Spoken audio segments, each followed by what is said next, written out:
Alright, so let's talk about some built-in data types for the variables in C Sharp.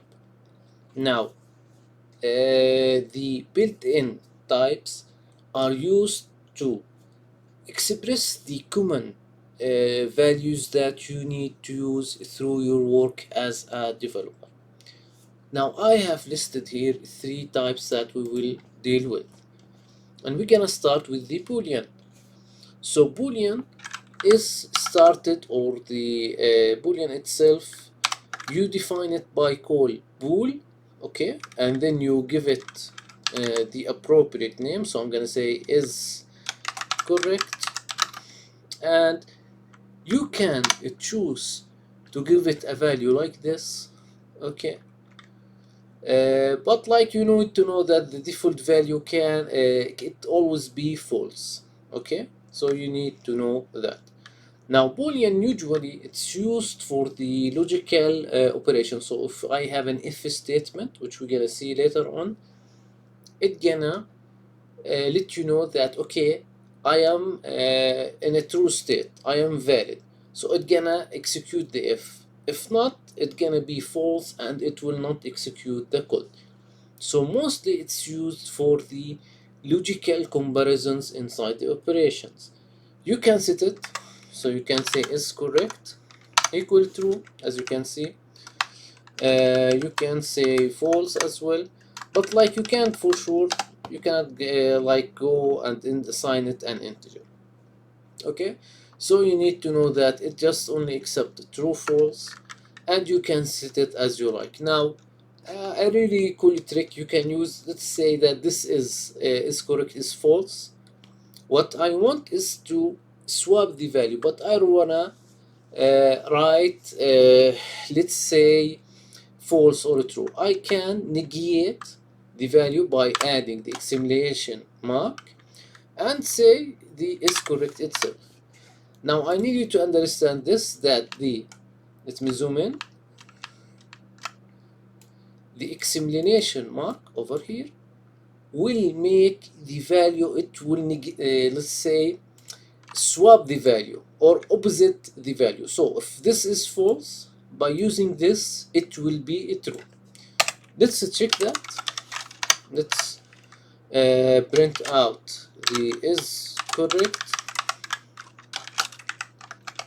and let's call it is correct, and let's run this application, and you will notice with me in the output it says that is correct is a true value, as you can see over here, while it's initially was declared false. So that's for the Boolean data type.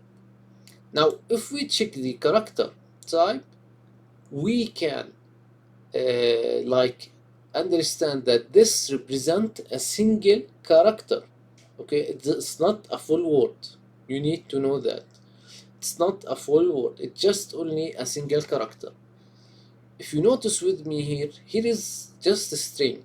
Okay, now string is a sequence of character, I can add as many as like, but the char or the character represent only a single one.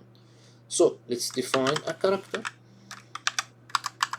Okay, and I'm gonna say my character, and you can use the autocomplete over here, and as you can see it's printing out just one character. Now notice that the character with single quotes, it's not like the string you use double quote. Now in case you come over and do like this, it will give you an error and indicate that this is a character, it cannot have many elements. Also if you try to add like this string, also it will tell you it does not work.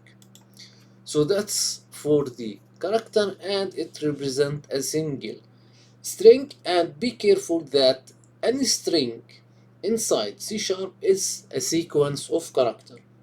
Okay, so when you iterate a string, you are iterating a single character each time. Now let's go to more numerical data type, and this type will be the decimal.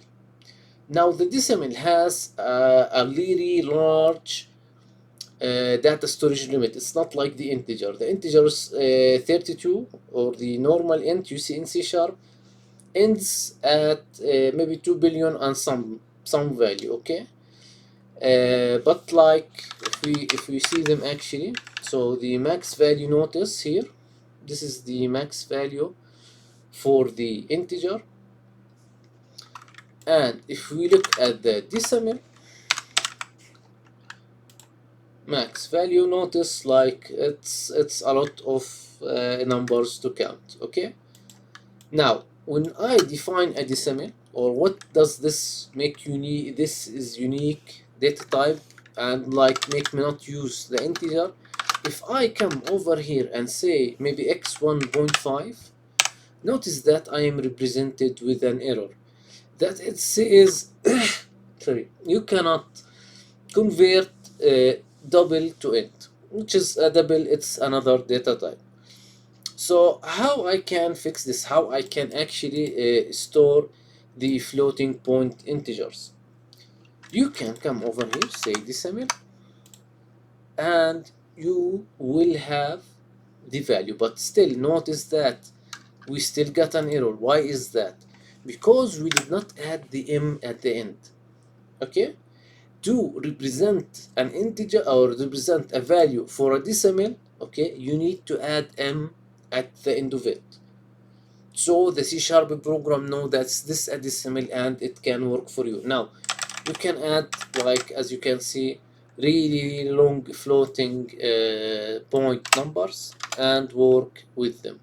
But like you can also, like, notice you can add you can put like real integers with no the floating point normally without the need for an m. But if you have like this, you need an m at the end. As you notice, small capital letter, it can work both way. So the C sharp program understand that this is a decimal and work it for you.